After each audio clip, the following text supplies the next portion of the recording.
Salutations à toutes et tous, explorateurs et exploratrices de la psyché. Merci pour votre écoute des vidéos précédentes. Vous avez été quelques-uns à me demander de réduire la vidéo glossaire. Donc vous m'excuserez pour les raccords, évidemment. Merci pour votre écoute, votre bienveillance, et on se dit à très bientôt. On parle là donc du concept de l'archétype. Dérive de l'observation récurrente que, par exemple, le mythe et les contes de fées de la littérature mondiale contiennent certains motifs qui se répètent un petit peu partout. Nous rencontrons donc les mêmes motifs dans les fantasmes, les rêves, les délires et les hallucinations des hommes d'aujourd'hui. Ces images et associations donc typiques, qu'on dit représentations archétypiques, elles sont intenses, plus elles sont caractérisées par une totalité affective particulièrement forte. Cette accentuation, ça lui confère un dynamisme particulier au sein de notre propre vie psychique. Donc c'est vraiment une dynamique. Elle nous impressionne, nous influence, voire nous fascine. Jung dira, elles prennent leur origine dans l'archétype qui en lui-même est quelque chose de préexistant, qui semble appartenir à la structure héréditaire de la psyché, et peut donc se manifester spontanément n'importe où, à n'importe quel moment. Donc ça, c'est ce qu'il avait écrit en 1964, pour info.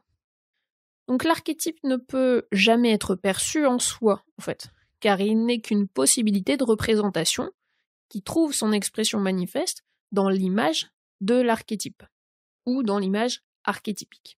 Les dieux, par exemple, de toutes les religions, et les personnages des mythes et des contes, tout comme les symboles oniriques caractérisés par cette tonalité, on va dire affective, lumineuse, ça les distingue des images de l'inconscient personnel. Donc les archétypes sont des motifs de représentation correspondant à certains comportements fondamentaux et instinctifs de la nature humaine, qui sont les mêmes partout et chez tout le monde en fait. Tout type de dynamisme instinctif a une image archétypique correspondante, que nous pouvons voir représentée par une divinité déterminée de la mythologie. Donc chaque divinité correspond à un champ instinctuel particulier. Là, je vais vous donner quelques exemples. Arès, Mars par exemple, lui représente donc les instincts d'agression et d'autodéfense, qui se trouvent aussi fondamentalement dans la vie animale. Aphrodite aussi, Vénus, donc incarne le champ de la sexualité et de l'amour physique. Zeus, Jupiter, exprime l'autorité paternelle qui juge et qui punit. On a aussi dans toutes les religions la grande mère qui représente le champ de la maternité. Chaque divinité a sa fonction, règle un champ déterminé de la vie, exige donc de l'homme certaines règles de comportement. Chaque image archétypique exprime une certaine loi fondamentale de la vie, qu'elle transmet et communique à l'homme. C'est pourquoi les contes attirent l'enfant comme un charme puissant et mystérieux. Ils lui montrent au niveau inconscient les diverses possibilités de la vie et ces moments typiques qui reviennent toujours. Du reste, l'affirmation selon laquelle les symboles des contes concourent à structurer le moi de l'enfant semble correcte et confirmée par le fait que déjà dans l'Antiquité grecque, le conte faisait partie de l'éducation des enfants. Donc là, voilà, c'était pour la définition de l'archétype en lui-même. On va en retrouver beaucoup d'autres quand on va étudier également les contes de fées. Vous allez voir, en étudiant un conte et un mythe, les archétypes, en général, vous arrivez à les repérer quand même assez rapidement. Comme là, déjà, on en a exposé quelques-uns. Dans l'introduction, je vous ai également parlé de l'origine en elle-même de l'archétype. Au niveau de l'expression archétype donc se rencontre déjà chez Philon d'Alexandrie, en fait. Elle se réfère à l'image de Dieu dans l'homme.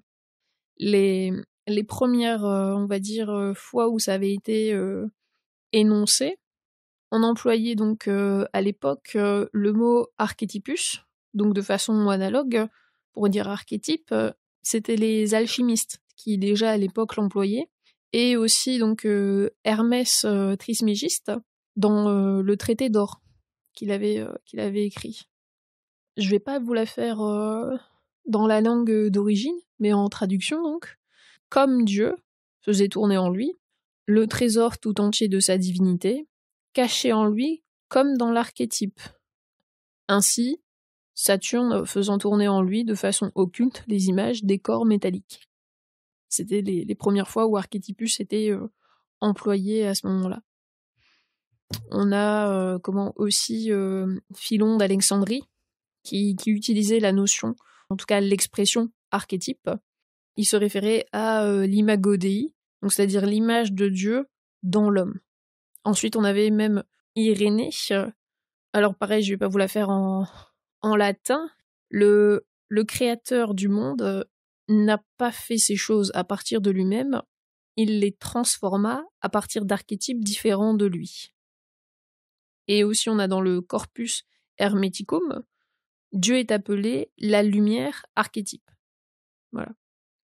On voit quand même le lien entre ce qui émerge et l'énergie qui nous dégage, et qui ne sont pas propres à la conscience de l'homme, donc. C'est tout là leur point de départ. C'est-à-dire l'élan, en fait, il est signifié dans quelque chose d'ailleurs, et il prend sa place ensuite dans la psyché, dans un archétype, donc dans une image, et c'est là où on va avoir la difficulté chacun pour l'identifier par soi-même. Donc après, c'est un exercice, mais quand vous êtes pris par une énergie d'archétype, archétypique, vous ne le savez pas en fait, à la base. Ou vous le savez après. Une fois que le tohu-bohu est passé. Donc voilà un petit peu pour l'archétype. Donc je vous redonne. Je vais essayer de vous redonner aussi en commentaire. Je vais essayer aussi de vous redonner en commentaire toutes les références, mais ça va être un petit peu complexe parce que c'était des notes que j'ai prises au tout début en fait, hein, quand je commençais à regarder, donc c'est un petit peu complexe avec le temps à retrouver. Mais une fois que la notion est bien intégrée, il n'y a pas de souci. Donc je vous redis que le glossaire là sur lequel on va partir sera de Silvia Di Lorenzo dans son bouquin La femme et son ombre chez Albin Michel. Pour conclure avec les archétypes, en fait les archétypes donc sont des phénomènes observés respectivement de l'intérieur et qui agissent à l'extérieur.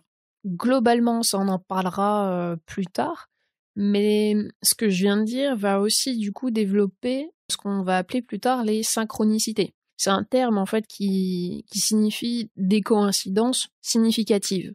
Donc synchronicité, vous pouvez marquer si vous le souhaitez, égale une coïncidence significative entre des événements extérieurs et intérieurs. Donc ils n'ont pas entre eux de relation, on va dire, causale, mais tout se passe comme si l'archétype sous-jacent se manifestait simultanément par des événements intérieurs-extérieurs.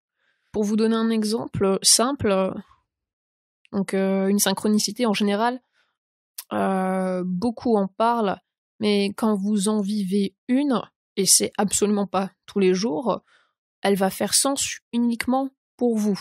Donc c'est vrai que c'est difficile de l'expliquer à un tiers, mais en général quand elle vient vous frapper comme ça à la conscience, quand elle vient vous frapper donc à la conscience, vous en prenez un petit peu plein les yeux. Et elle va avoir un sens très profond qui va vraiment vous animer, ou vous répondre peut-être par rapport à un questionnement sur lequel vous tourniez, on va dire, inconsciemment depuis un petit moment. Mais le concept, on va dire, des synchronicités, on pourra toujours y revenir un petit peu plus tard.